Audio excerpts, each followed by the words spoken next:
living among those people, sometimes with those insults and whatever, you do not feel at home. Like us, we are living in a place which is more of a game reserve. Oh my goodness. We are mixed with animals there. Really? Pigs, zebras. If I had my gun, I would have killed myself. I wouldn't wait for anything which will happen in between who will be the first to reach me. Hello there. Before we dive into today's conversation, have you subscribed to our channel yet? If you haven't, do so. And remember to share your thoughts with us in the comments below and like this video. Your support means a lot. Now let's get into it. Hello everyone. As we celebrate 30 years after liberation, it is my honor to invite on the Long Form podcast retired Lieutenant Joseph Sabena. Growing up in exile in Uganda, Afande Joseph joined the thousands of young men and women in the fight to liberate Rwanda. Unfortunately, he was shot and gravely injured in 1993 and today cannot walk. Today, I'm interviewing him in his home in Rugende, Gasabo district. He shares his story with us. Afande Joseph Sabena, welcome to the Long Form. Thank you. Thank you for welcoming me and my team to your home, to your beautiful home here in Rugende, and giving us this opportunity to speak to you, one of our heroes, the heroes of the liberation struggle, one of my personal heroes, anyone who has sacrificed to give people like me and other young people a home needs to be celebrated. Yeah, thank you. And we want to celebrate you. Thank you. I want to ask you, were you like many of other Rwandans born in Rwanda, or were you born in Uganda as a refugee? Were you born in Rwanda as a Rwandan, or were you born in Uganda as a refugee? No, me, I was born in Uganda, in Western Uganda, actually, in a district called, by then it was called the Toro district. So it's where I was born. Raised there. We lived in a refugee camp. Which one? Kahunge refugee camp. Kahunge? Kahunge. Yeah. Or Gahunge. Yes, they call it Kahunge, yes. Yeah. What year was that? It was in 1965. 1965. Yeah. So your parents had fled Rwanda in 1959? Yes, they fled Rwanda in 1959, like other refugees. So when they reached in Uganda, they were distributed in different refugee camps. You know, there is like Orukinga, Swingerezi, there is Nakivale, there is that Gahunge, where I was born. Then there is Ibuga, Chaka 1, and Chaka 2, which came later on in the 1980s. There was also Changware. Yes. Yeah. Did you have siblings? Yeah. How many brothers, how many sisters? Brothers were 3 and the sisters were 4. And were you the firstborn, or were you? I am the last born. Oh, okay. Yeah. So that means your siblings, were they born in Rwanda for them? No. Most of them are born in Rwanda, 4 of them. 5. 2 were born in Uganda. Okay. The last ones too. So how was your life how was life for you living as a Rwandan in Gahunge refugee camp? Was it very challenging for your family, for yourself? What was those days, the 1965, 1970 onwards? How we hear many stories of challenges that Rwandan refugees faced. Did you also face them? Yeah. Actually, life in one refugee settlement was no different from the life of another settlement. So I can quote that it was a struggle. Yes. So life was not easy. Imagine me, like us, we are living in a place which is more of a game reserve. Oh my We are goodness. mixed with animals there. Really? Pigs, zebras, Lions. small animals, foxes, and what. There are many. Those who were older than me, you see me, I was young. They told us when they arrived there, they were even elephants, lions, but for me I didn't see those big ones. But the zebras I saw, the foxes, the pigs for them, they're even attacking our food. So I For the think crops. for young people who don't know, those are not the normal pigs. I think They're bush pigs. they are bush pigs, warthogs. I think they're called warthogs. Yes. Yes. Those ones are, even those ones disturbed us very much. For they used to come and eat our crops. Yes. So we had to spend the whole night during the harvest time. We had to go and construct a hut in the garden. Yes. Every night we go to sleep there, making an alarm beating all the iron sheets, so that you can chase them away. Yes. That was our life during the harvest time. Yes. They used to eat maize, cassava, sweet potatoes. So those were the foods we used to grow there. So we had every time to have sleepless nights. Yes. And you were doing that at what age? How old were you when you were in the garden fighting with those wild animals? Let me see, 13, 12. You would be there in the garden guarding animals. And those who were near the forest, they were these monkeys and baboons. So they would also eat during the day, but at night they don't come. Yes. So during the day, some people would wait for the baboons. At night, you wait for the what? For the pigs. Yeah. Did your parents have cows? We had a small number. Is that where you were able to get milk to drink and I even liked grazing cows. Very much so. Though there are very a few of them. But you see, life there, as you had asked me, it was not all that easy. It was just through struggling to get, to earn, to get survival. That camp was in Toro. So you were surrounded by the Batoro people. Yes, and Wachiga by the way, from Kawari. Okay. How was it to live among those Ugandan tribes as a Rwandan refugee? It was challenging.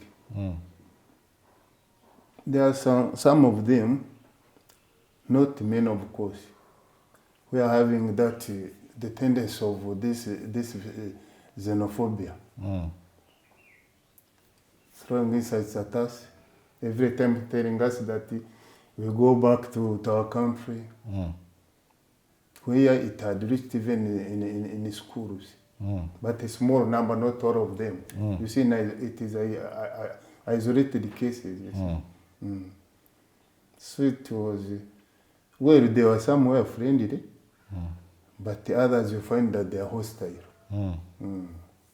So it was not living among those people. Sometimes with those insults and whatever, you do not feel at home. Yes. Yeah. We are not comfortable at all. I can imagine. Calling you sorts of names. Even when you are going to work, by the way, used to go to work for food in their gardens. You work for food. Yes.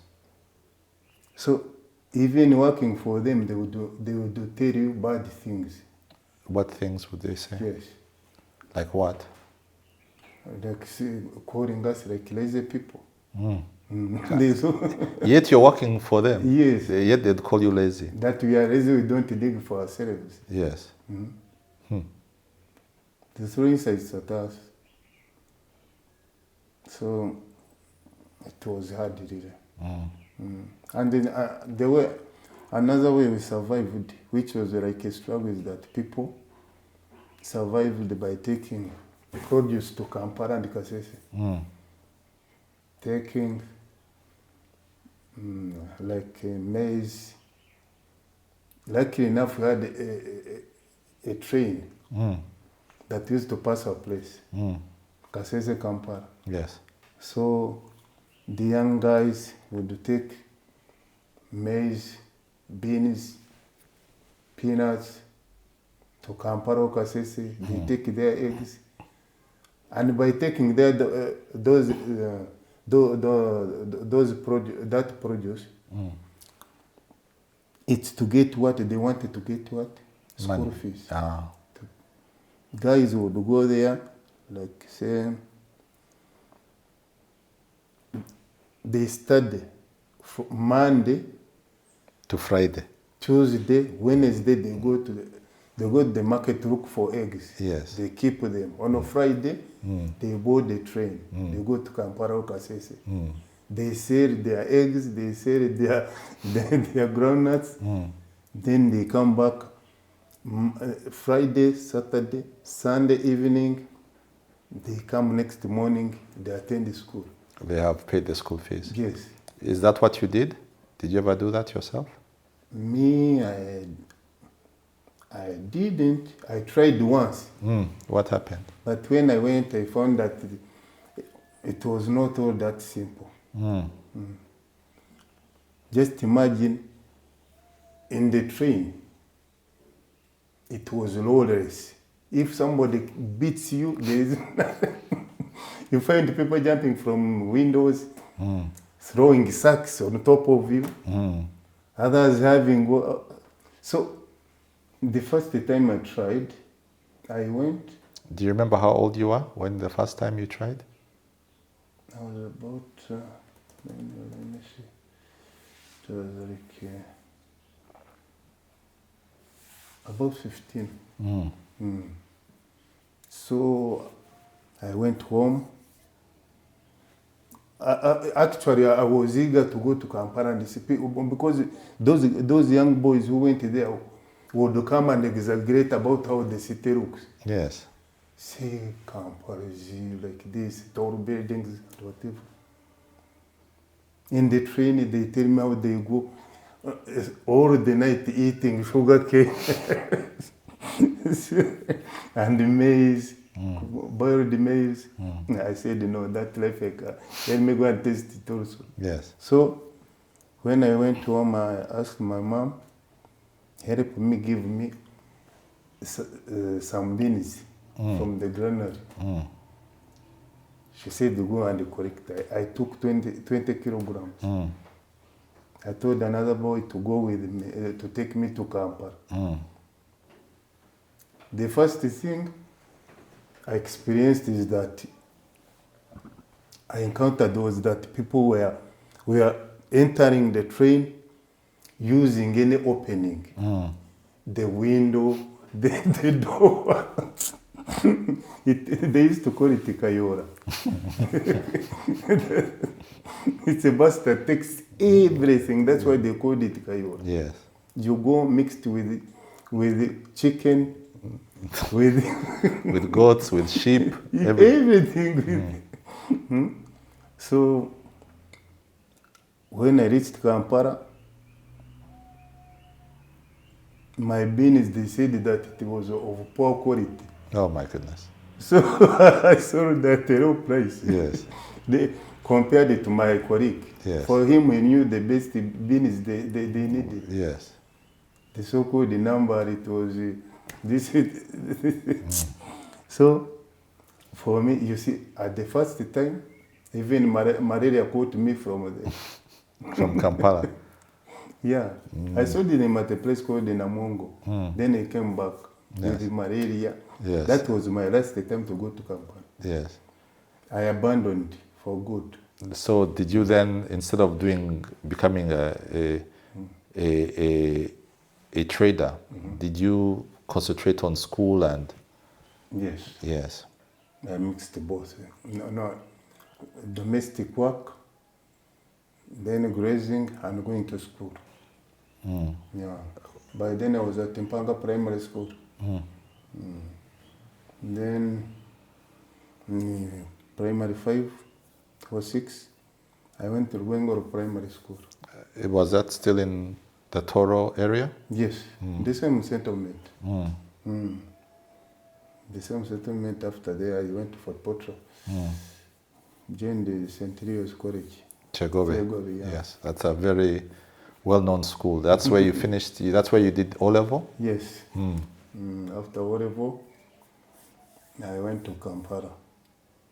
But by that time, in senior 4, it was terrible because it was during the war. The war removing Idi Amin. So that's removing Obote. Obote, Changwa, Yes, Idi Amin. Obote. So that I can understand properly. So it was 1985. So you were born in about what, 65? So that was during Obote 1. Yes. You went to primary school during Amin's regime. Then he was removed. He was removed in 79. Yes. In April 79. So in 1979, were you in Chegove? No. Or had you not yet? You were still in primary? In primary. By then I was at Rwanda Primary School. Okay. So then 1980 comes, Amin is removed. Then you have these small governments. Binaisa, Yusuf Lule, Paulo Mwanga. The military commission. The military, yes. And then eventually, I think 81, Obote wins Obote 2. that controversial election. Museveni and his UPM party decide to go to the bush. Yeah. And that time, where were you during those years, 80, 81, 82? Okay. You see, 80, 81, I joined senior 1, 82. So 88, 81, those years, like, in those successive regimes, from Amin, I was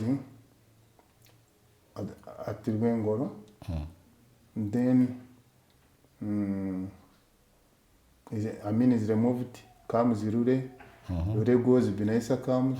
Then a military commission of Paulo Mwanga. Obote wins. I was there. Then in 82, it's when I went to St. Leo's. Okay.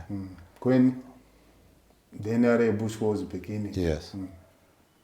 It must have been very challenging because if you think about it, when you are a child in primary school, not only were you living as a refugee, but you're also living under a very difficult regime of Idi Amin.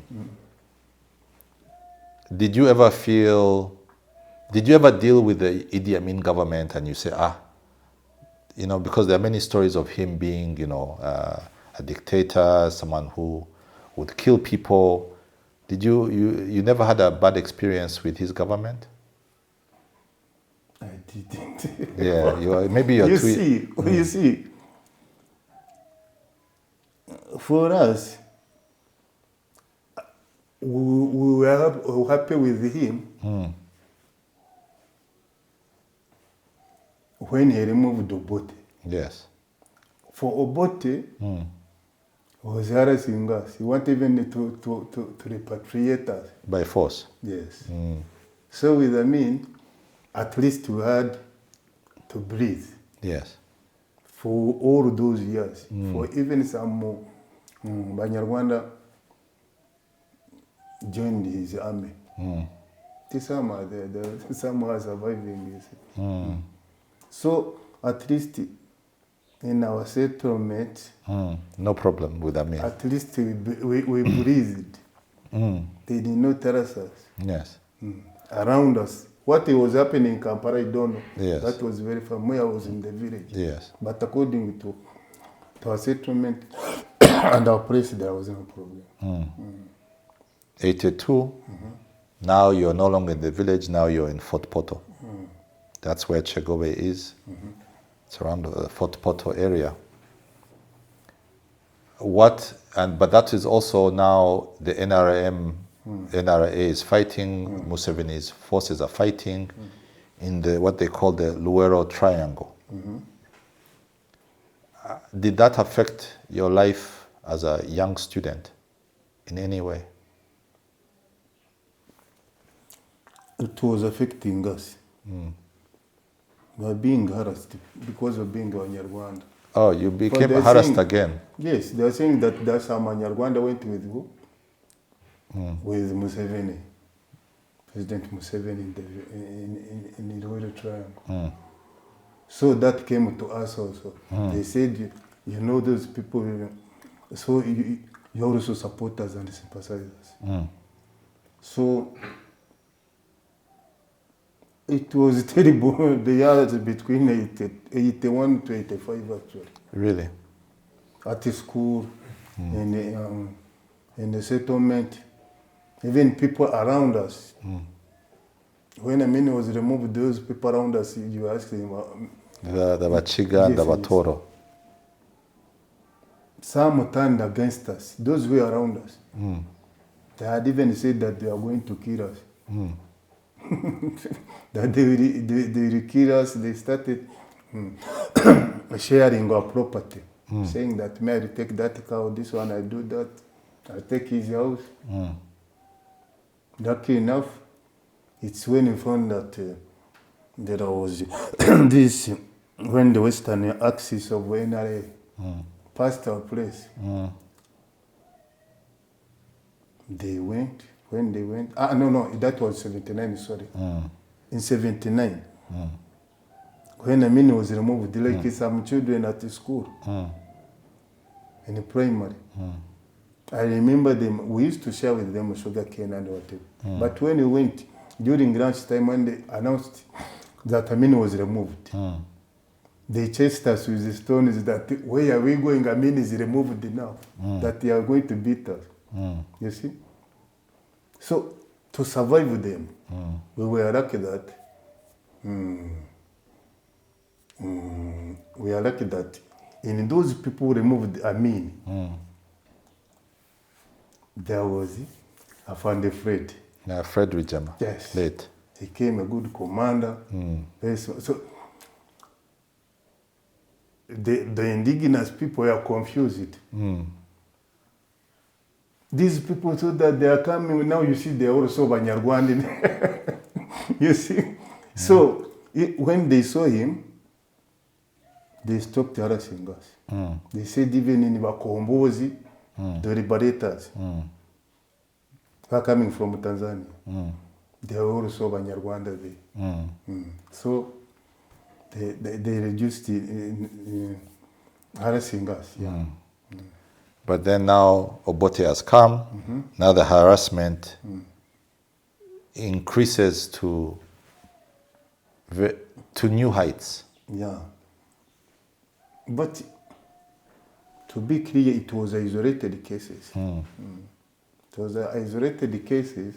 Not all people say that the people around us were all bad. No. Some of them were bad. So when Obote comes, it also worsens. You know what happened in different areas of Uganda? Then Kijakara Yendekare. I think you heard of it. Those people were chased to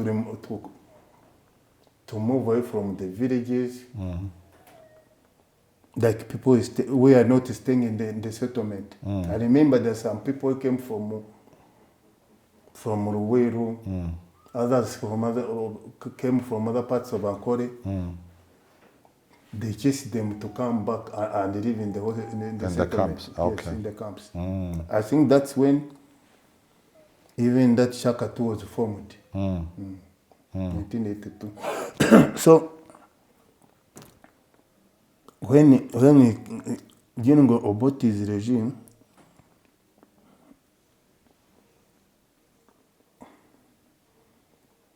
there are harassments everywhere. Because of those Banyarwanda that saying that they were Banyarwanda who joined the Museveni, and it was true. And to him it was a rose. When he started harassing us, that's when Museveni got more fighters. Yes, President Museveni. Yeah. So it was that it also reduced when some of the rebels, led by the later founding Major General Fred Gisarwigema, opened the Western Front. We were there for patrol, so we witnessed everything. Not until Fort Portal failed. We were there, we witnessed everything. So it reduced also, the other harassment reduced. It disappeared actually. So it was always up and down, depending on who is in the who is having the regime, or who is in power. But it was not easy. I can imagine. What was better was to come back home and but afterwards, during the NRA takeover, we breathed.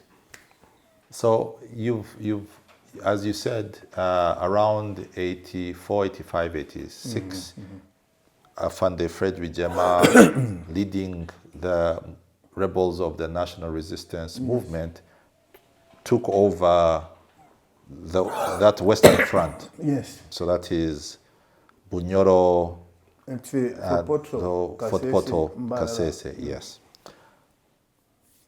And eventually in 1986, the rebels removed Obote. Yes. At that time, had you finished O level? Were you still in Chegove? No. The war, when they closed it, they came to Rwenzori. I mean those rebels from Rwanda. I was in senior 4. Okay. But we were delayed to the exams because we were in the part not controlled by the government. For us, we did afterwards. So you did we were in the rebel head area. So for you, you did your national O-level exams in 86 then? Like the beginning of it. Okay. If I remember well. Yes, and then you finished, and then you then went to to Caltech in Kampala for A-level. A-level. What were you studying in A-level? History, economics, and divinity. That's, they used to call it head. Yeah, head, yes. But then you did not finish A-level. You decided that, you know what, I'm going to become a soldier. Why? Because I wanted, like many others, wanted to liberate our country. So this is what, 87 now? Yes. This is 87. Were you in senior 5 or senior 6 at the time? I had finished in senior 5. So you're about to join senior 6. Instead of finishing, you decide, I'm going to join the government troops with other Rwandans and joining other Rwandans, like you said, late Fred Rwigema, as well as our president now, Paul Kagame. Why did you make that decision? The decision, it's not only me. We were many. Many dropped their school. Senior, O level, A level, they joined the army. For we wanted to join the army, gain military skills, then after we can come and liberate our country. Was that the plan? Because I know that RPF was formed from what it was called before RANU. It was formed in 1987. Were you part of the... Because obviously before you joined the army, there was a level of political awakening, that political ideology that you had to have created within yourself. Where did you get the political ideology that then made you want to join the army to then fight for your country? It all begins with our parents. One, they're always telling that you are not Ugandans. That's where all that ideology begins. It begins from home. Our parents, ever since we were young, they used to tell us that we are not Ugandans. The harassment around us were always remembering us about our homeland. So having a chance to join the National Resistance Army, we, like on my side, like many others actually, not talking about myself also, we knew that was the only way we can go back to our motherland. Because what I think, why the regime in Rwanda was denying us to go home was because it had an army. So by gaining military skills, we are trying to balance power so that we can come back. When it was only the only channel, as any area was open to all of us, not discriminating us, we joined. Did you not think that with the coming of Museveni and seeing Afande, late Fred, Major General, did you not feel that, with Museveni and the NRM government, that you do not have to worry about being targeted for being Banyarwanda? Did you not feel that, we can now be comfortable living in Kampala? But going back, in 1985, I know that many Banyarwanda boys who joined the NRA, when it was still in the bush. There's another thing that made us join. We were inspired by your elders. You had like Afande Fred. He inspired us. We had like His Excellency. They were together. When you saw them, we said you have to join. We followed them. But still,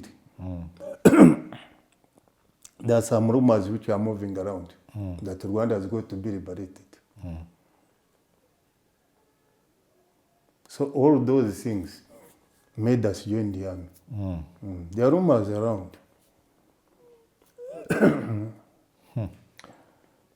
So you joined the army in 87, 7. National Resistance Movement, National Resistance Army. In fact... But by the way, before I joined even the army, I was in contact with some cadres. Cadres of the RPF? Yes. Who were those cadres? Do you remember them? Because if I'm not mistaken, at that time RPF had moved back from exile in Kenya. Now they were working in Kampala. So you had people, I think, Prote, Musoni, Mzee, Tito. Did you meet any of those? Or those ones, they trained me when I was a soldier. I had to sneak out of the barracks for 1 month, and then they trained me. So before, who were the people that you were talking to before you joined the army? Before I joined the army, there's a man called Kabanda. If you know him, Kabanda. He was a lawyer, I think. He's the one who used to talk to. There are some boys who knew him, so that's how I came to know him also. So he's the one who first gave us the first issue of RPF. Can I call it a magazine or something like that? It was called the... I remember... I can't remember the name. It was... I remember there was a person catching a gun or something like that, a picture of that.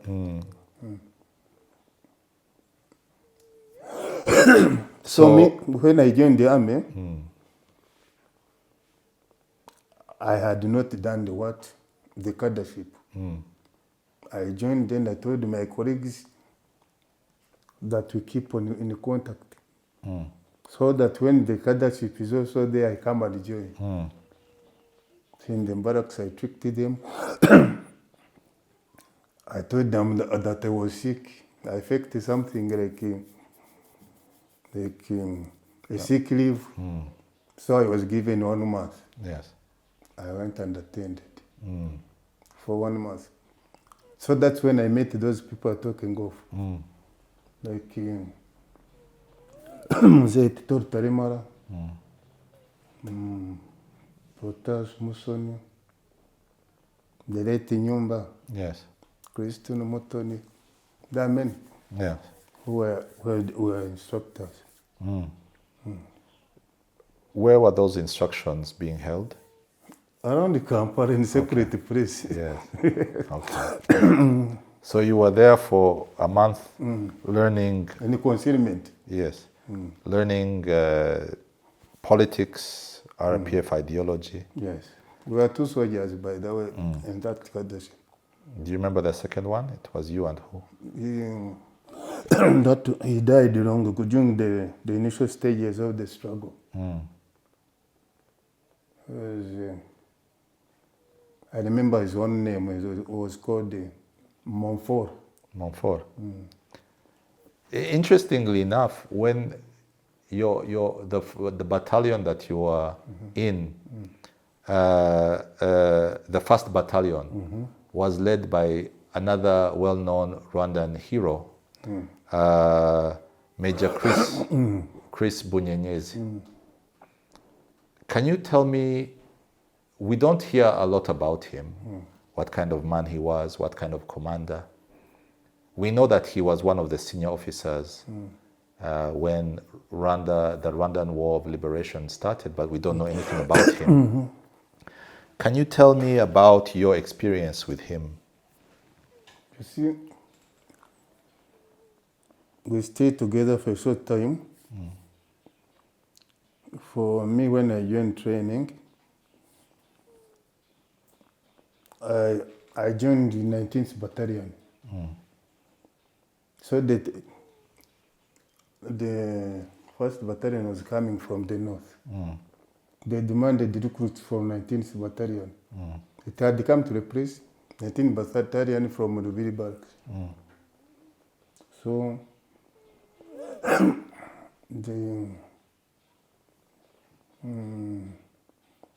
so that's when they took us, a part of the recruits. We went to the 1st Battalion. That's why we met him. We lived with him for a short period. Then I was transferred to be given a brigade. But he was a nice officer, friendly, but still he was strict. Very strict. Very, yeah. Did he know that you were Rwandans? Yeah. When he used to find us, we used to sit together, just talking in Kinyarwanda. He would just come and chase us away. Not hating us, but just not wanting people to know that we are Banyarwanda. There were men actually in that unit. He would say, Tawanyika out. So he would run away. Yes. He didn't want, he didn't want us to sit together every time, talking vernacular Kinyarwanda. For never, he didn't want people to realize that there are so many Banyarwanda in that box. Yes. And did you, that time in northern Uganda, you were fighting people like Alice Lakwena and those forces of that time. Were you ever involved in battles? No.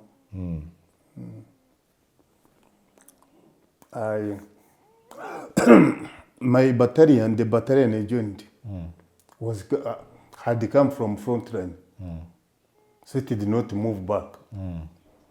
So I served in that battalion. No, from that battalion,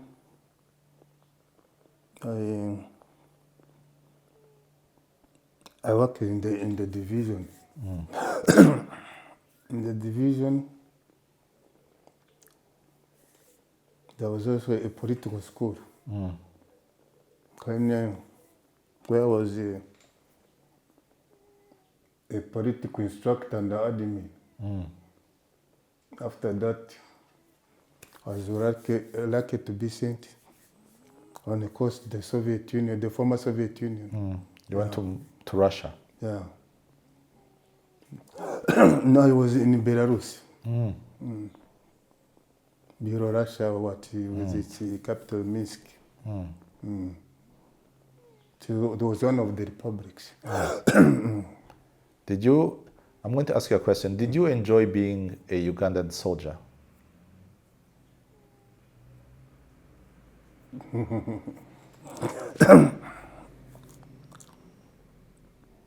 Well, I enjoyed because it was a cover that it was a shelter for my future ambitions. Yeah. So I enjoyed being there as a soldier for the future ambitions. So when now 1990 comes, the hundreds of young men, even maybe thousands of young men cross the border, cross the Ugandan-Rwandan border led by the late Fred Rwigema, attacking their country, going to liberate their nation. You, unfortunately, were in Belarus. Far away. Very far away. Still a Ugandan soldier, an NRM officer. At that time, if I'm not mistaken, were you an officer at that time? Cadet officer. You were a cadet officer. So you're a cadet officer in Russia. You've had the news on day 2. So October 2nd, you had the news that they have left you. How then did you join your forces? Okay. When I heard that they had crossed, I said, it's okay, they have gone before me. And I wanted to be part of them. Had it been that I was in Uganda. Now, as I'm here, I cannot continue studying when others are facing problems because I heard that we are fighting, some have died. So what I decided, I sat for some few days, not going to class actually. But going back, I was disturbed by the death of the late Afande. You heard about it while you were still in Russia? Yes. Sorry. I heard it. Still on the other news. It was also announced that their leader was killed. It's what they said. So that one disturbed me a lot. Why? As I knew him. How did you know him? Had you met him personally, or do you know of my him? leader, obviously. Yes. We used to see him. We used to meet him. So even when they are crossing to Rwenzori, we saw him, we met him. So I said, I want I have to discontinue my studies. But I failed to get a reason how I leave school. I was sent by a country using the money, the taxpayers' money, going to the Soviet Union. Then for me, abruptly, I come back. I stop their course, then I come back. I said, if I go back, without finishing, they arrest me. What I did, I looked for a reason which was sounding. I said, let me be courageous and resign from the National Resistance Army. So it's something in my room. I drafted the letter addressed to the commander-in-chief, resigning for me that I was a Munyarwanda. That's how it came. And you sent it to who? I gave it to our group leader. Yes.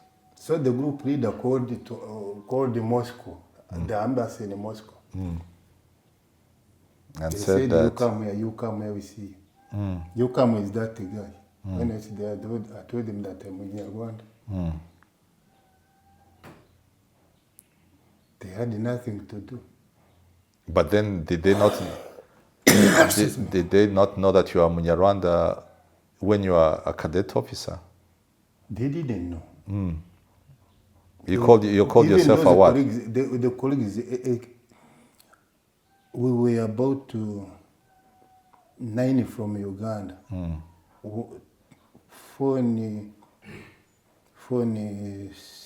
8 actually. 4 in second year, 4 in first year. Sorry. So see, the one who knew that I was a Munyarwanda was one. My colleague, we slept in one room. The other one who informed about the attack of RPF. So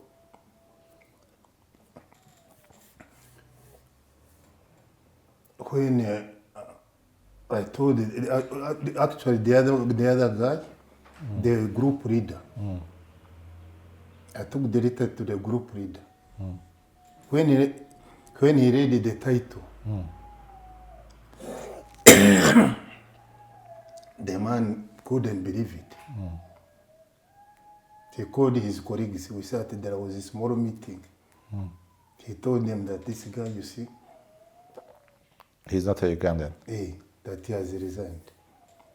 They looked at me, they asked me if I'm serious about going home. I said, I'm going. But the school administration deceived them that I had some domestic problems to go and clear, then I go back to study. So, this the embassy. The embassy said, it's no problem, you go home, you explain it.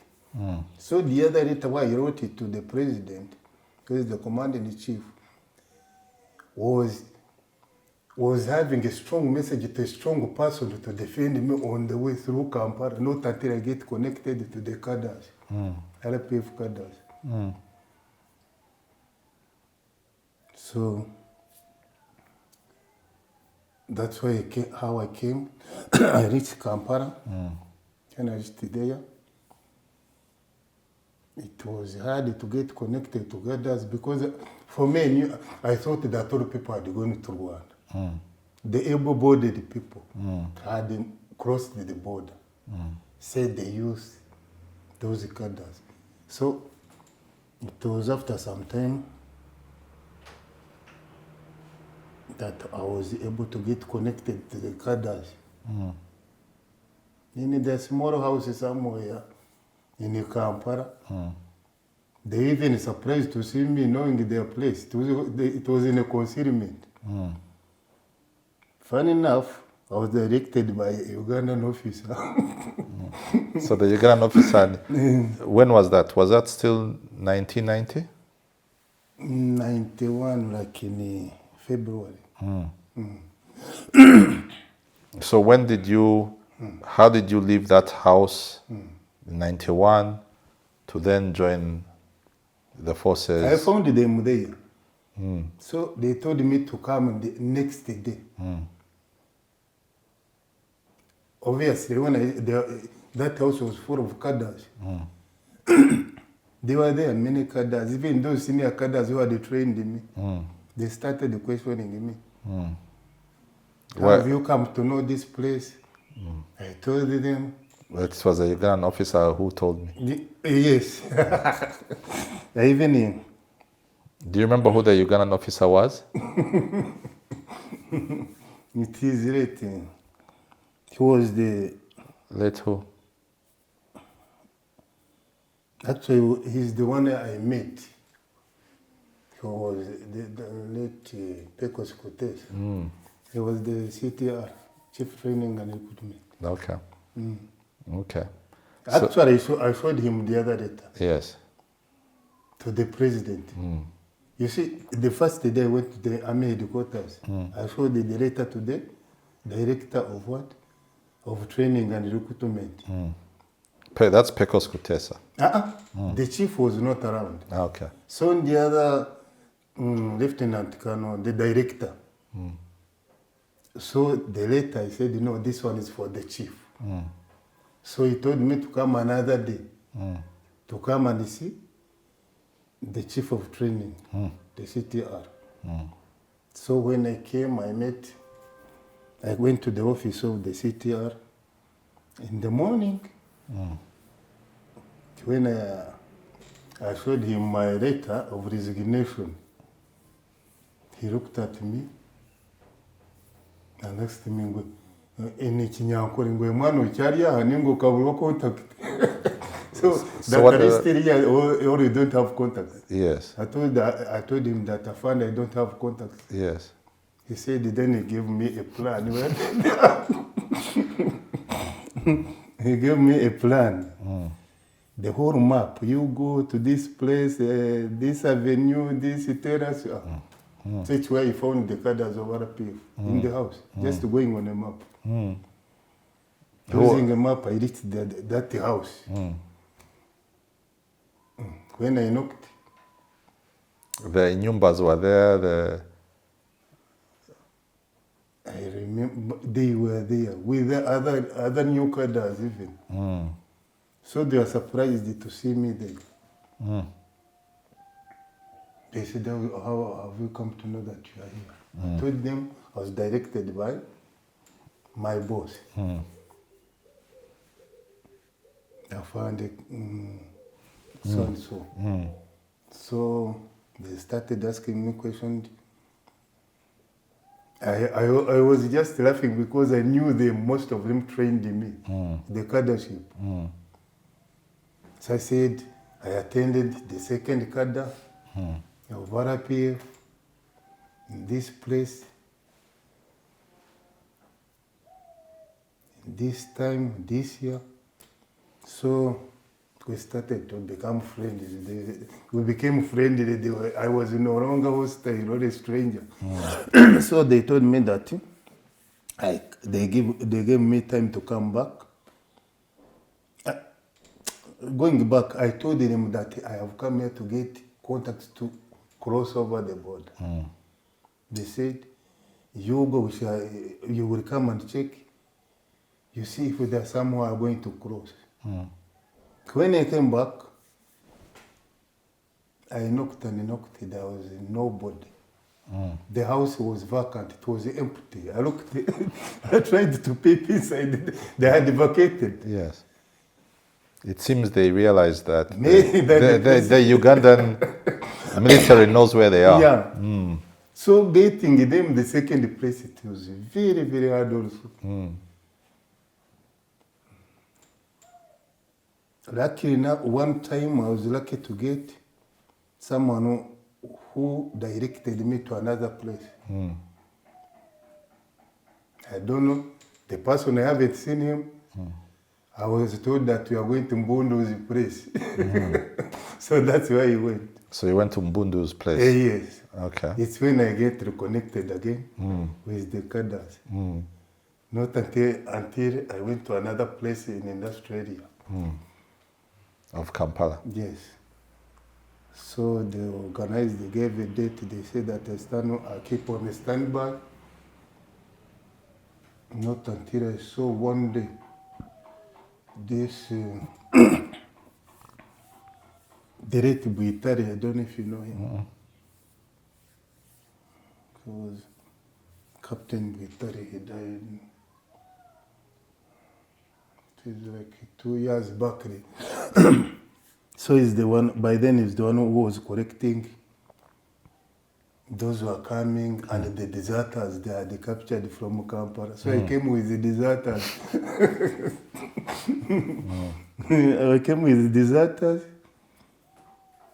Luckily enough, when we reached Mbarami, I slept in a hotel with the Buitare. Deserters were kept somewhere. No? So I stayed there for some few days. There was no vehicle to take me to Virunga. After like 3 days, there was a pickup going to Virunga. So it's the one I bought and we came together. So you passed through Kabale, Yes. Kisoro. Gassiz and up. Okay. So this is 91. Finally, you reach your colleagues in the Virungas. Yeah. I went with the late Captain Gahinda. He's the one who took me from Barara to Virunga. How did you find the situation when you reached there? It was terrible. When you say terrible, what do you mean? The conditions were harsh.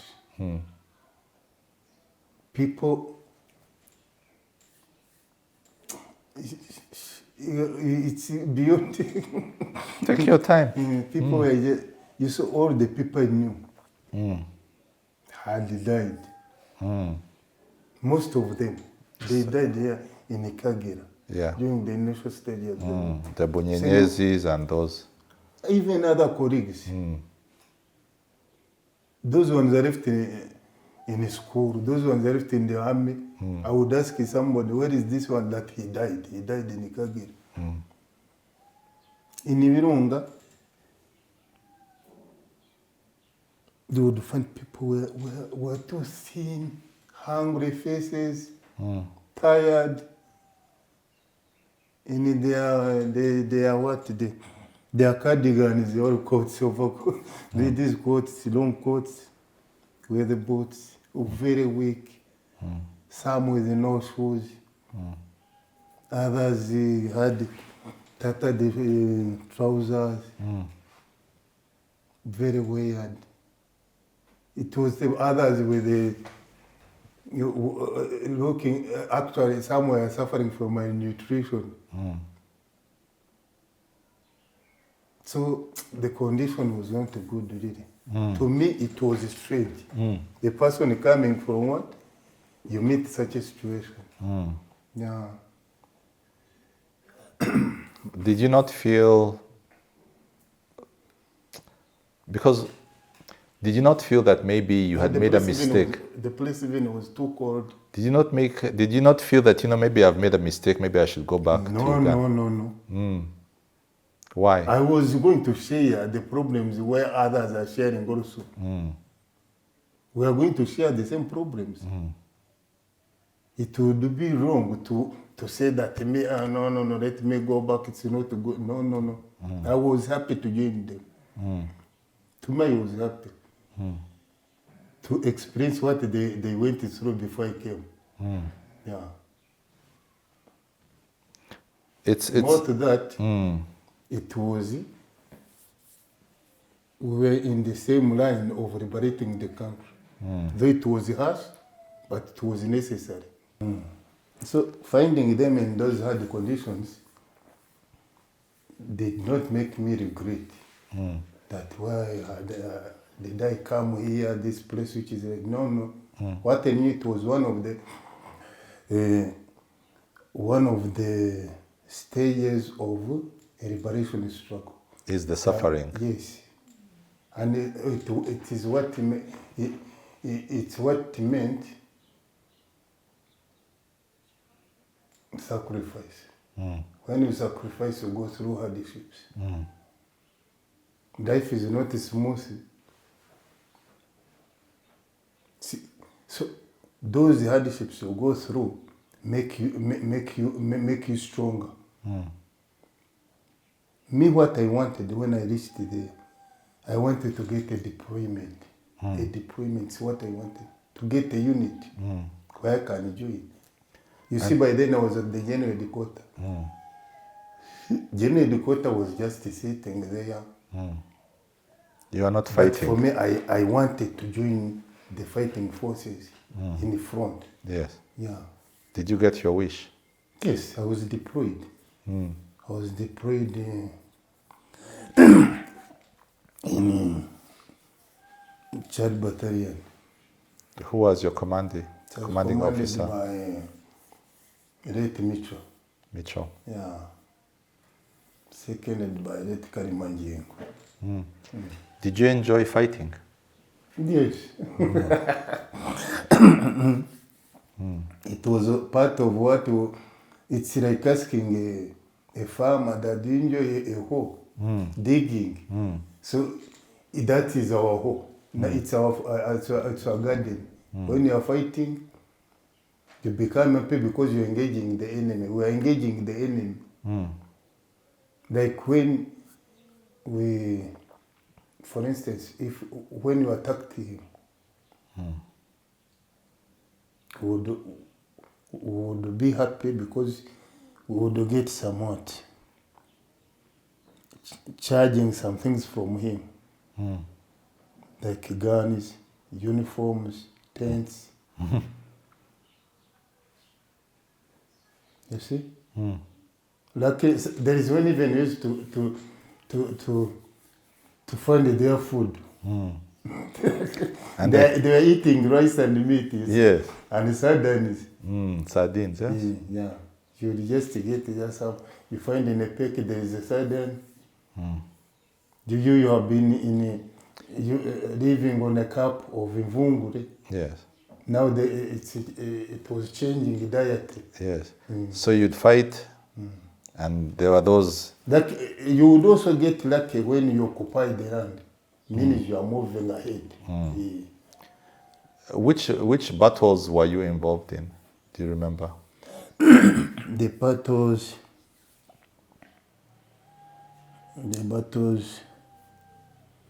in between Gahinga and Sabena, in the Virunga mountains. So the battles, we attacked the defenses, the enemy defenses in between Gahinga and Sabena. Then there are battles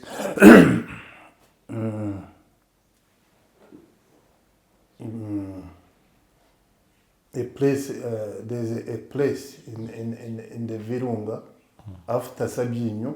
It's actually near Kinigi, a place called the Karandaji. Yes. There was an enemy defense, I remember. We used to attack it several times. Yeah.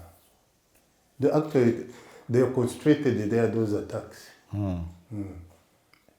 You see, I reached there when the Ranger attacks were over. That's why my wars were concentrated in between those defenses of the enemy, which are in the bamboos. It was the enemy defense was in between Sabinyo and the Gahinga. Yes. Then Sabinyo and the Karandaji. Yeah.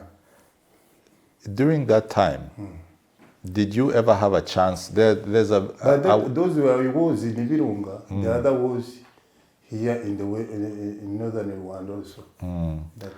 Yeah, I want to ask you. There's a well-known video of His Excellency Paul Kagame at the time when he was the commanding officer of the RPA, addressing soldiers, talking about, I think, how the army is the pillar of the party, and it's a well-known video. They play it very often. Did you ever have a chance to to be addressed by him Yeah. during the war. What was that experience? What, and if you can, do you remember the message he was giving? It was during the ceasefire, 1993.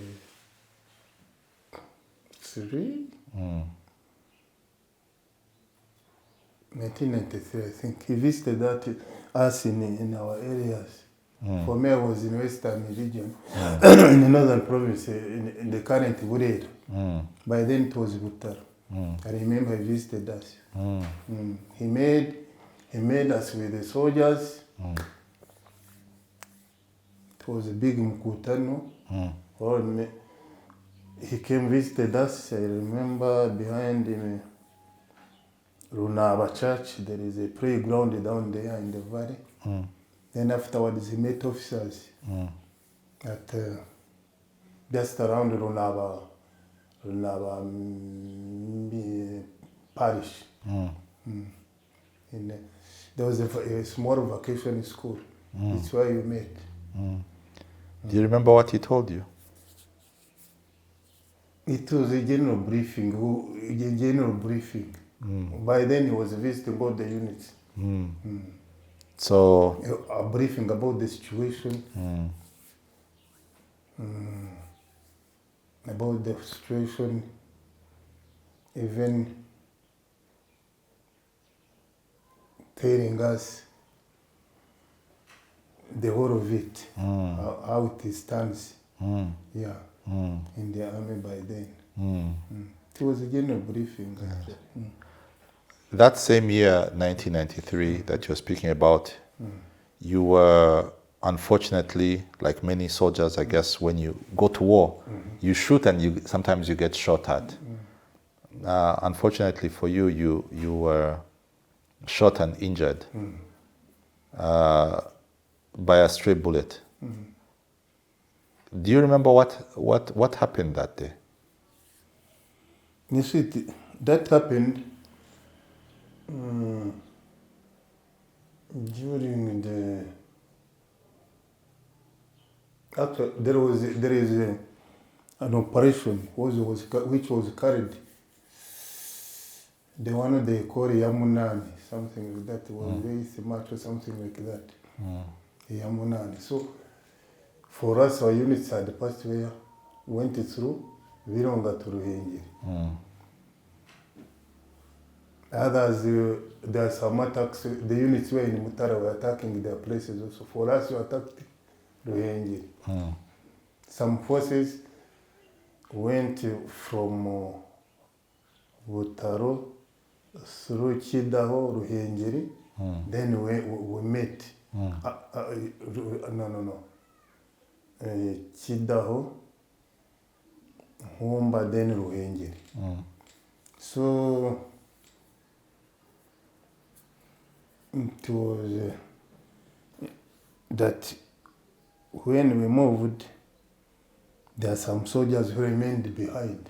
The enemy soldiers who were in their defenses in Virunga. So it was mixed up. There is enemy behind it, that those ones who don't know who are hiding, who are afraid to get away to join their friends. Yes. So they were behind you. So there are those ones who attacked us. For us, we are waiting for the enemies from Ruhengeri. The small group which was running, looking for a way to move to their friends, is the one which shot us. Yeah. And then you were shot. The elements, the remnants of those ones who remained in it, they failed to get away by them to connect to their friends because they are cut off. Yes. Yeah. Unfortunately, you were injured. Yes, I was injured. You got shot on both legs or one leg? It is through the backbone. Not the leg. They became paralyzed. Oh, you got shot in the back. Yes, at the back. Then I fell down. I thought that was just a bullet because in 1992, I was shot in my thigh. But I did not take even 1 month. I came back on the front line. But that day, I saw that it was the same like 92. Didn't know that the war aims are over. We never walk again. Yeah. It was a trying moment. Yeah, I can when imagine. I tried to crawl, it was impossible. I was lying there for many hours. Weren't you with other soldiers? I was left on the field. Oh, for them they So continued they advancing. came to rescue me afterwards. So I was between the enemy and our forces. Yes. Lying down, helplessly. So I was waiting for the one who will come first. So what were you thinking? You were saying, were you praying to God? Did you still have your firearm with you? Were you saying, you know what? Or you were just saying, you know, come what may?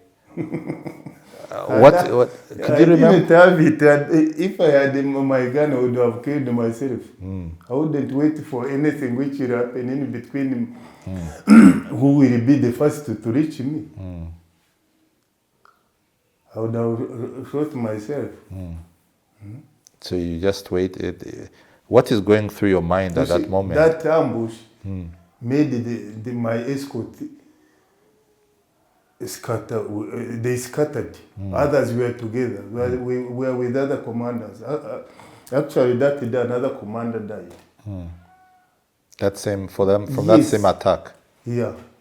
When for me they rescued me, for him, He had already passed away. that moment. You see, for him, the bullet went through here. So he lost a lot of blood. That's why he died. Yeah. So I was down, wishing to die. But the death didn't come. Eventually, some of the friendly forces came and took you from there. And then where did they take you? You see, we had an OPTO. OPTO, what's that? It's an operation training officer. The late Kareva. So he had to tell one platoon commander to come with his forces to look for me. So to look for us because we were two officers. The other officer and me. So he came with his platoon, checked around, not until they reached us. Yeah. So the first person they reached out was me. They started giving me first aid. The other guy was also down the rock. When they reached there, they found that it was finished for you. So they evacuated me to the headquarters of the OPTO, the late Kareva. From there, they took me to Nyamuchuchu Tactical Sikibe. It was in Butaro. It was the head of it, I think it was Afande Frame, Major General. Dr. Frame. So I was among other casualties, but they saw that I was fatally injured. They removed me from that group of others and put me in a small structure made of iron sheets. Even those ones were living in iron sheets, those were their wards. They gave me one. It was just carrying an unconscious person. So they found that my case was not to be catered for from that place. It's when they transferred me to the main Sikibe, now Rubaya. It was the main Sikibe. In Rubaya? Yes, it's where they operated me. Was the bullet lodged in your back? It went through the backbone. Then it got stuck in the blood. Yeah. So that's where I was operated from Rubaya. The whole stomach is open with it has scars here. Yes. They were trying to wash blood inside. Yeah. Must have been a challenging time. Yeah, very challenging.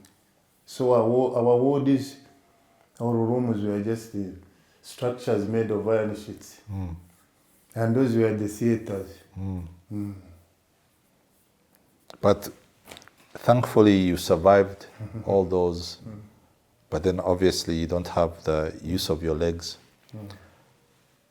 So you were, this is still 93, 94 comes, you are still in that sick bay. Are you still in Rubaya? No. You see, when the 1994 was started, let me see, the 3rd Battalion, or the Rukaga, the 600, they were coming to Kigali.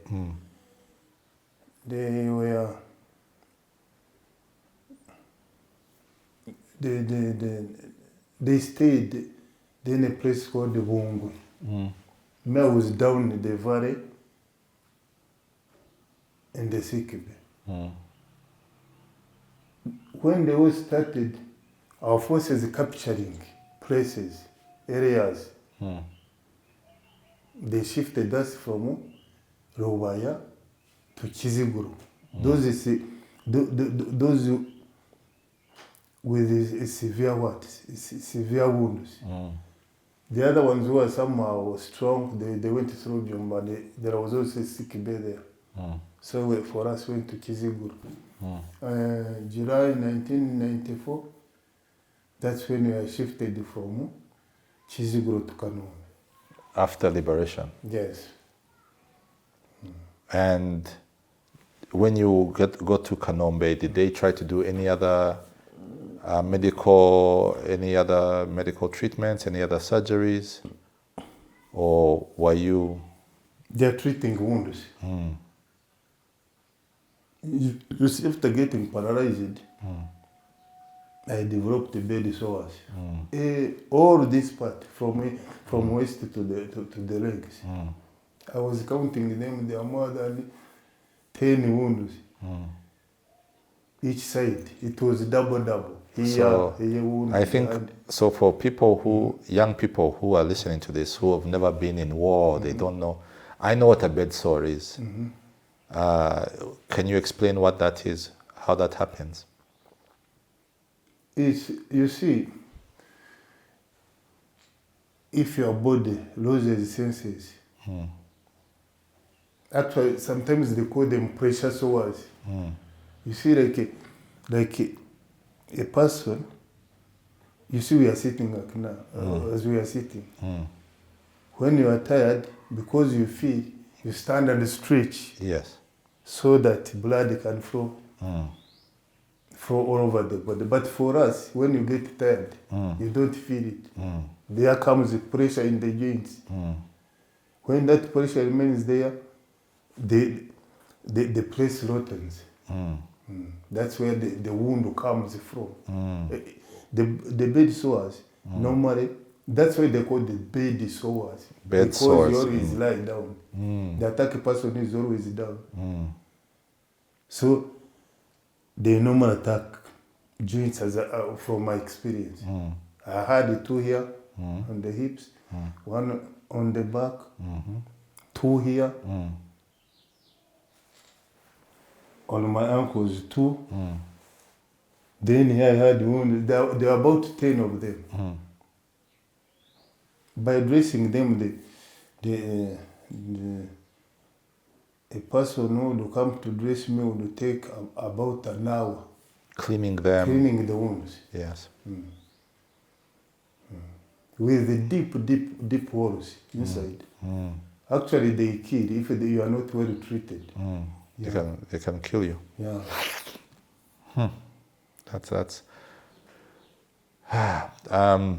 That's very difficult to hear. You know, when you think about war, you don't think about some of these effects of war and of injury. So And imagine our time, you are in the bush, you have that injury, you have bed sores, and you are surviving only on mvunguri. that's boiled. For those who don't know, it's boiled. Boiled maize and beans. Yes. And or in a small amount, you see. It's a challenge. Even we are attacked by these maggots. For me, they attacked maggots. I had to find my boys telling me that, oh, you see maggots here. Even rats start eating my nose, my toes. I would wake up in the morning, they say, imbeba za kuriya, that the rats have attacked you. Yeah. When something like that happens to you, it's not only your body that gets an injury, even your mind. I'm hearing this and I'm seeing you smile when you're telling the story, but it must have, you joined the army at 22, 1987, you were a very young man. You got injured in 6 years. No. Yes, 6 years after joining the army. You are a 28-year-old. You're just a young man. You're much younger than I am today. When I think about myself as a young man, I was full of life. I felt my best years are in front of me, not behind me. I want to know what is happening in your mind as all those things are happening to you, and you're getting treatment, and whether in the bushes or even when you go to Kanombe, it must have been very difficult for you to accept what was happening to you.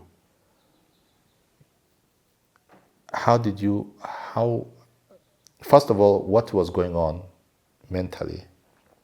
Secondly, how do you then accept what is going on mentally? You see, after injury, by that time, by the way, getting injured during the liberation struggle, any casualty had a morale, because they knew that we are, especially when we would hear that we used to call them that boys, abahungu, bafashe umusozi, that boys have captured another hill. So lying there, we had morale. And the morale we had, those who had serious illness or injuries, we had hope that after the liberation, we shall be treated and get okay.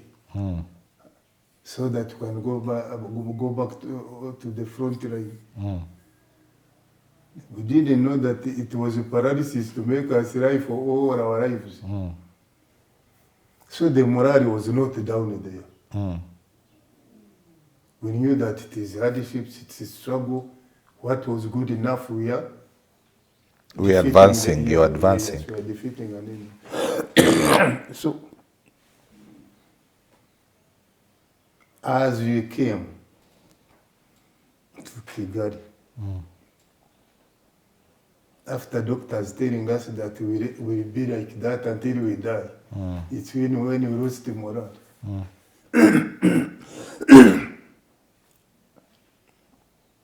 We reached Kigali, we thought that we were going to be treated and become normal as we were, but it wasn't that. The people who survived it were those who had the bones rather than bullets. The bullets in the body, they are removed. Those who had bone injuries, they are treated. But the paralysis, it was terrible. They said this who cannot be treated, you remain like that. So imagine getting such a news in your ears. A person who was born walking, who has been doing his work, who has been living independently. In all his deeds, you find that you are depending on the second person, the helper. Imagine doing everything around your bed. So it was traumatizing. It was traumatizing. But what would make you strong is that you are not alone. We were many.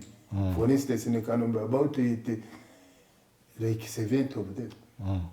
All of you in that space. They treated us. What they were doing was just treating us the wounds. Concerning how we feel and how we manage life after injury, it was depending on one person. It was you depending on yourself. Yes. There were no. You had to cancel yourself. There was no counselor to talk to. Me, I was lucky. Even after being injured, I continued with my morale. Even the nurses and doctors can be my witnesses. I did not lose my morale. Only one time, it came from nowhere that I was dying. You know what? That was when we were still in Rwanda. One time it came, I had something coming that if I would get one cold Coca-Cola, then I die. You wanted one cold Coca-Cola? Yeah. With beads of water behind it, then I drink and then I die. So also that one came unknowingly. But here I was full of morale. But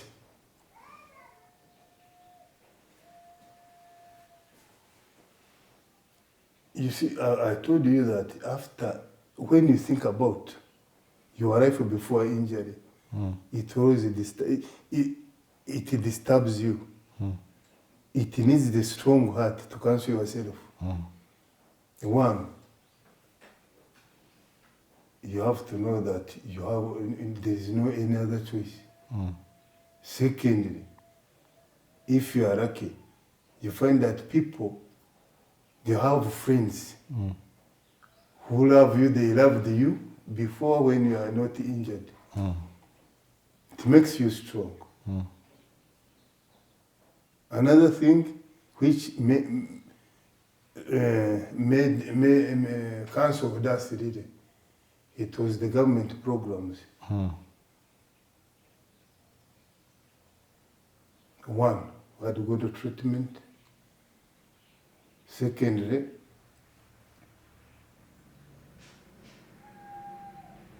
those who were able to be treated, not only from within Rwanda, even outside, they went.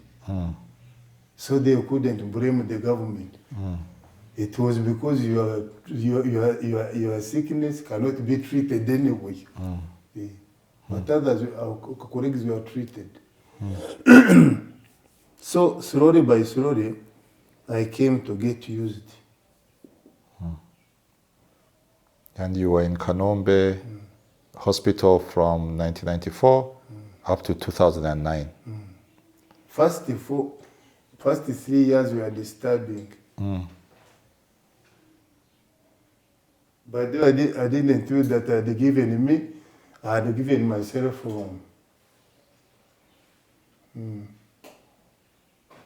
after knowing that it was a paralysis which does not heal. I had said that it was in my heart. After 3 years, if I don't walk again, I reflect myself. I couldn't imagine life in a wheelchair. Even some other guys in the hospital tried to commit suicide and did not die after knowing that it's paralysis. Some who took overdose of their medicine, but they did not die. But as time goes on, you get used to it. So there came my friends are the ones who made me feel like I can survive with my paralysis, live on actually. They are my colleagues, some officers who were in the barracks. We were together in the same units. One we had gone together to Russia. So they used to come and correct me. They tell me that there's no need to keep on sitting here. You come and move around. So they started taking me to town. They would come, 2 officers, they correct me, go to town. They make me move around Kigali, then they bring me back in the evening. So that's when I got used with my disability. That I can live with it. I can mix with other people with it without any what. I'm happy that he did not take that. He did not take that decision that you wanted, because then I would have not had the chance to sit down with you. It was only for a few days. Do you think that all those years I would be thinking things were changing? Things were changing.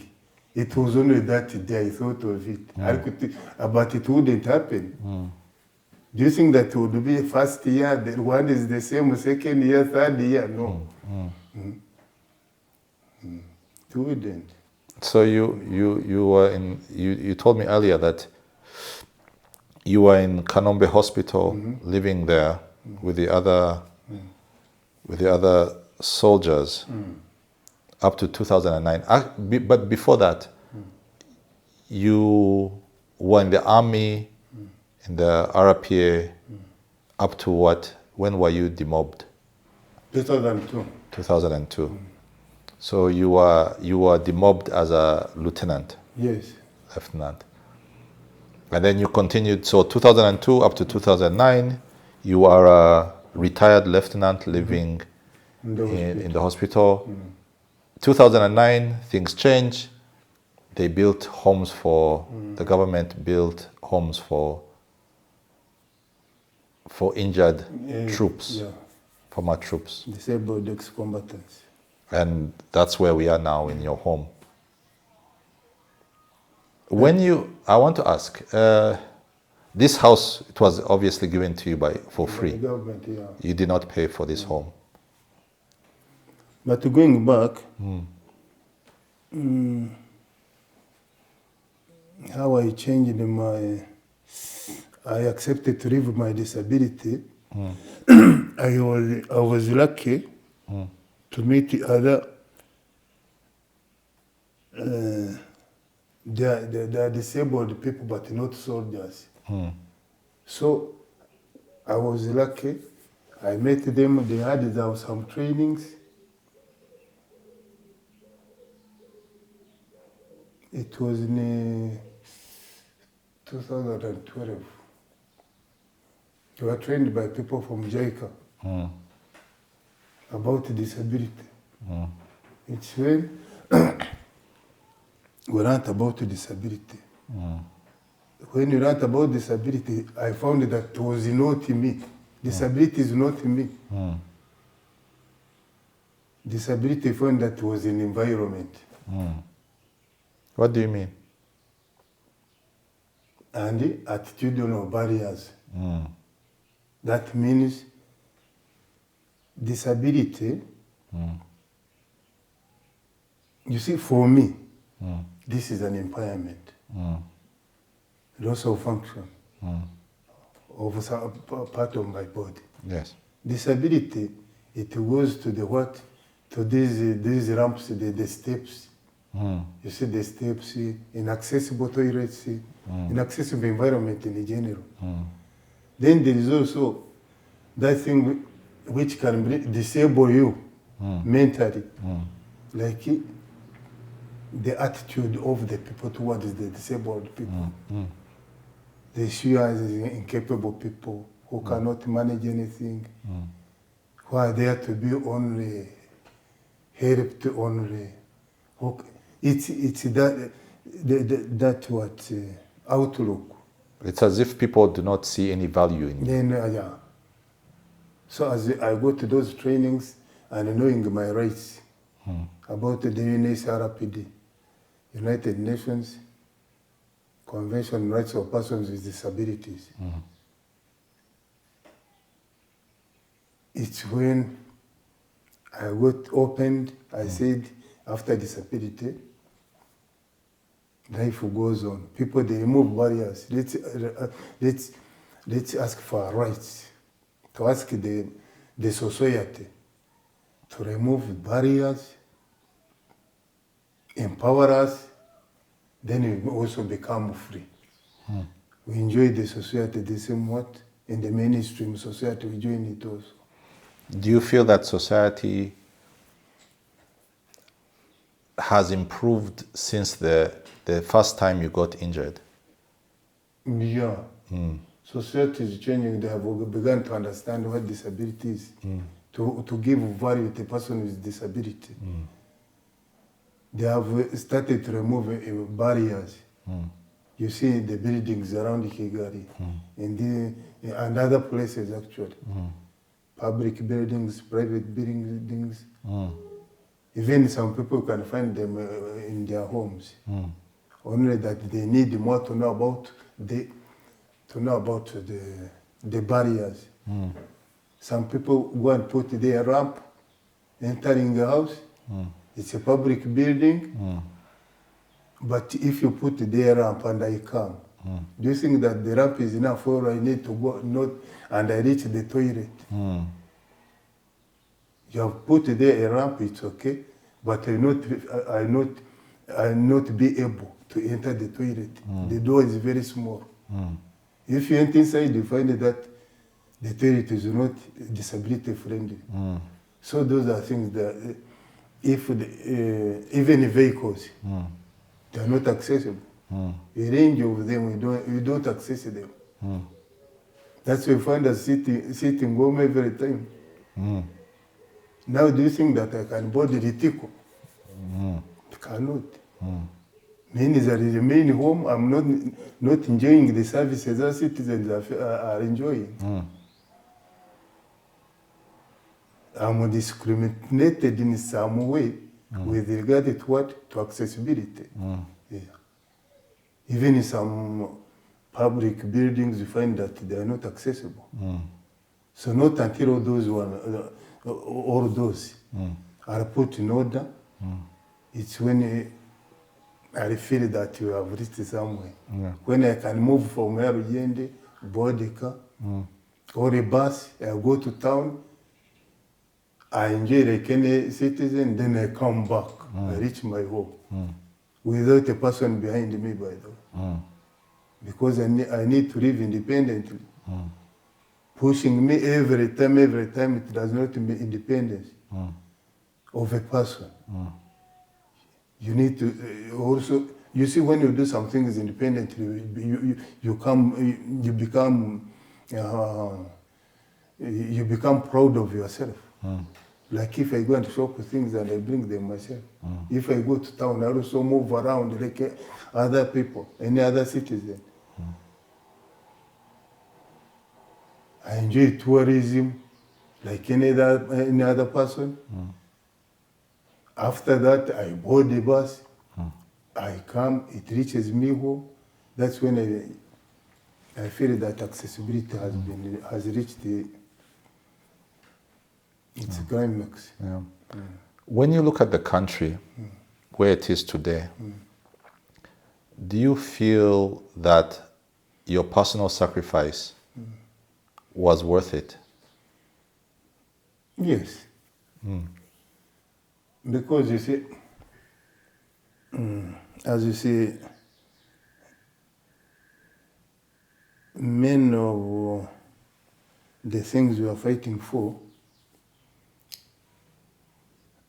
are achieved. I can cite some examples like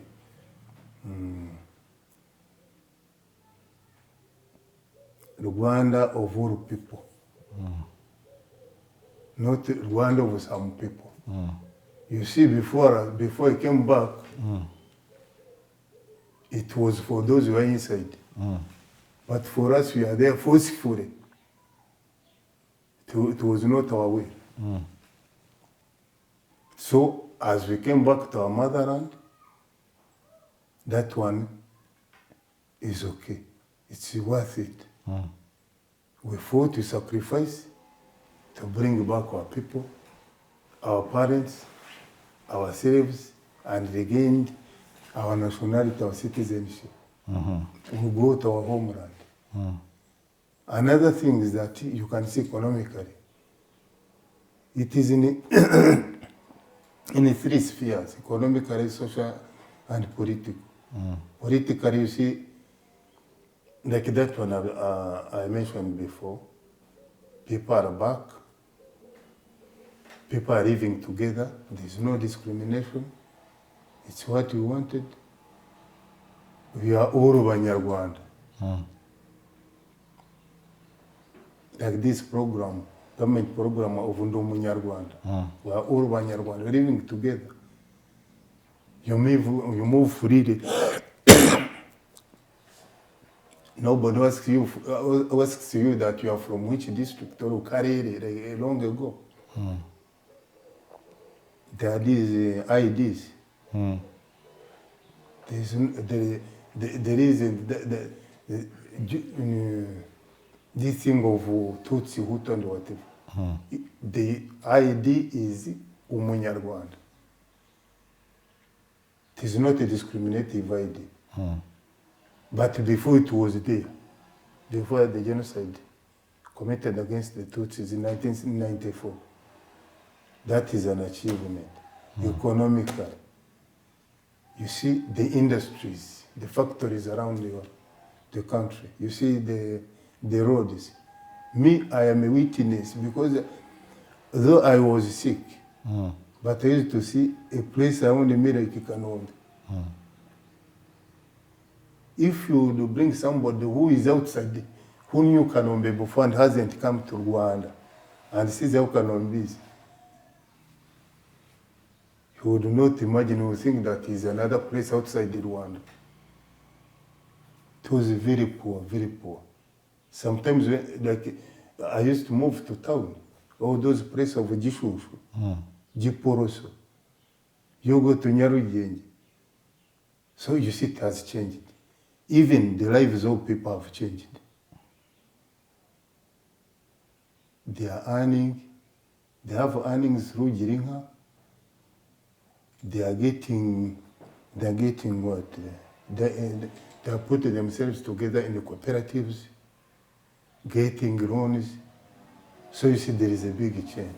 So it was worth it that we sacrificed our lives, in particular myself. I don't regret. I have no regret. It was necessary. Sacrifice means to live the good house, the good life of yours. You live the comfort zone. You say that I am going, let it come as it may. But others will gain from it, from my sacrifice. So it's like that. It was worth it. Saying about mentioning many things that were achieved. There is a range of them, I cannot finish them.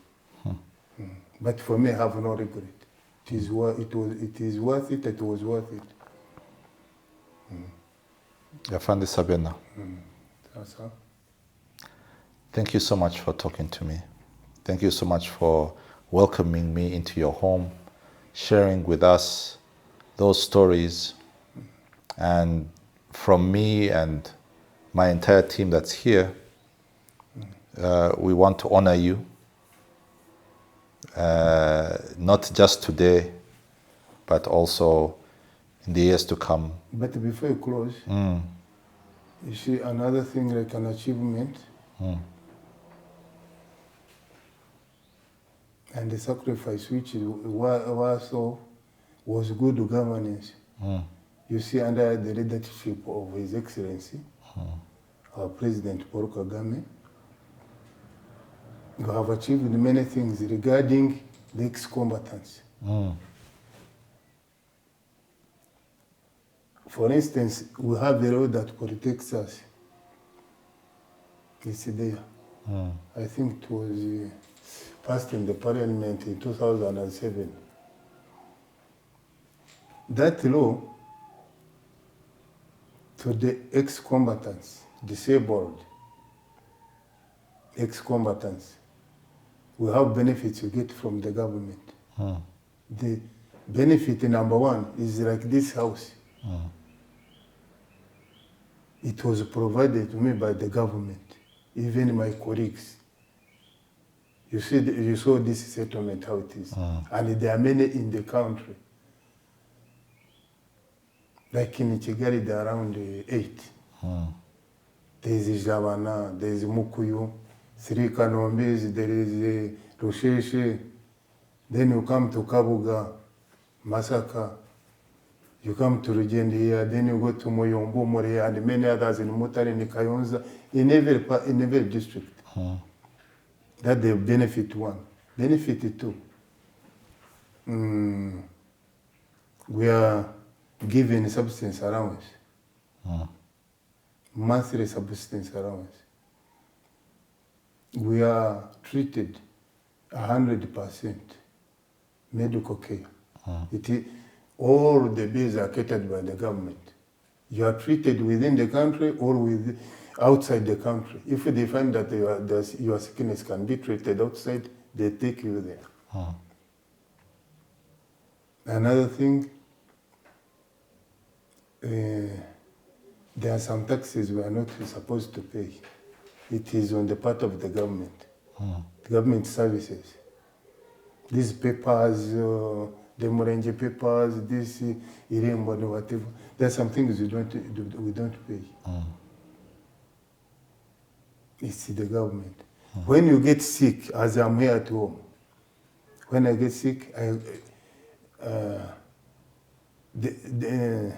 the commission which looks after us is the Rwanda Demobilization and Integration Commission. So it has got a branch or a directorate, part of it called the Medical Rehabilitation Unit. Medical Rehabilitation Unit is the one that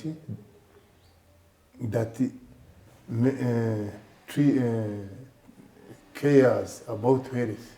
That means treatment, taking us to the hospital. You see, when I come here, when I'm sick here, they send a car or a vehicle. It comes and collects me, takes me to the hospital. I'm treated, it brings me back. When I'm admitted, everything they pay. You go sleep there, they treat you from medicine to what you eat. It's the only wait for the day you are discharged, they bring you back home. So that you see what it means to fight a just war and a sacrifice which was worth what is happening. Sorry. You see, you become confident even when still in the army. When you say that I will land in safe hands. So for us, after suffering, but now we are in safe hands. So we're in safe hands. We have even cooperatives. You have cooperatives, those small cooperatives. Even here there is small cooperative. So we see everything is moving. You're in safe hands. Yeah. Thank you. Thank you so much, sir. I hope you enjoyed the conversation. Yeah, it was good. And I think that this conversation is important, not even for people like me who are a bit older, but young people, because they really need to know where the country has come from, who are the people who helped build the country, so that they also know that this country was not easy. It was built on the blood and the sweat and the tears of heroes like yourself, so that they don't also take it for granted. And your story, I'm sure, will help them better understand the cost, the price that was paid to give them a home. So from me, thank you so much for joining me on the long form. It was one of the pleasures of my life. Thank you so much, sir. Thank you. My pleasure. Thank you. If you enjoyed the conversation today, share your thoughts with us on our social media platforms. You can find us on Twitter, Instagram, and TikTok.